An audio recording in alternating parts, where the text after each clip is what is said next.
AP ఉద్యోగులు, పెన్షనర్ల pending DA, DR అరియర్స్‌కు సంబంధించి ఒక ముఖ్యమైన అప్డేట్ అయితే వచ్చిందండి.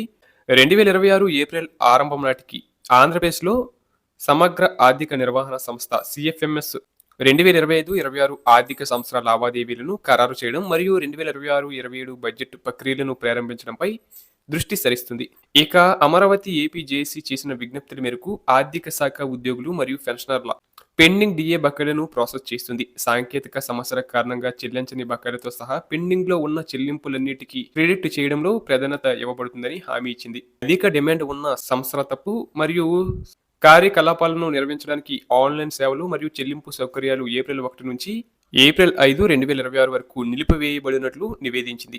ఇక కొత్త ఆర్థిక సంవత్సరం కోసం బడ్జెట్ ఇన్ బ్రీఫ్ మరియు అవుట్‌కమ్ బడ్జెట్‌తో సహా 2026, 27 బడ్జెట్ వాల్యూమ్‌లు సీఎఫ్ఎంఎస్ పోర్టల్‌లో ఏకీకృతం చేయబడుతున్నాయి. అలాగే 2025, 26 ఆర్థిక సంవత్సరానికి సంబంధించిన కొన్ని ఖాతాల శీర్షికలు సవరించబడ్డాయి మరియు జీతాలు, ఆకస్మిక ఖర్చుల బిల్లుల కోసం సరైన ఖాతాల శీర్షికలను ఉపయోగించేలా చూసుకోవాలని డీడీఓలకు సూచించడమైనది.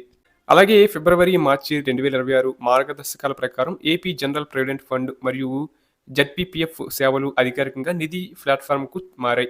దీనివల్ల సీఎఫ్ఎంఎస్ ద్వారా ఆన్‌లైన్ పర్యవేక్షణకు వీలవుతుంది. సరైన బడ్జెట్ నియంత్రణను నిర్ధారించడానికి వివిధ రకాల ఖర్చులకు కఠినమైన గడువులను అమలు చేస్తూ ఆర్థిక సంవత్సరం ముగింపు కోసం బిల్లులను సకాలంలో సమర్పించేలా చూడాలని అధికారులు ఆదేశించారు.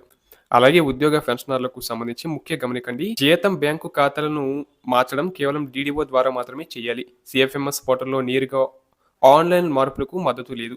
వినియోగదారుల అప్డేట్ చేయబడిన ట్రెజరీ లింక్ ద్వారా సీఎఫ్ఎంఎస్ ఐడిని ఉపయోగించి వారి ట్రెజరీ జీతం బిల్లు స్థితిని తనిఖీ చేయవచ్చు.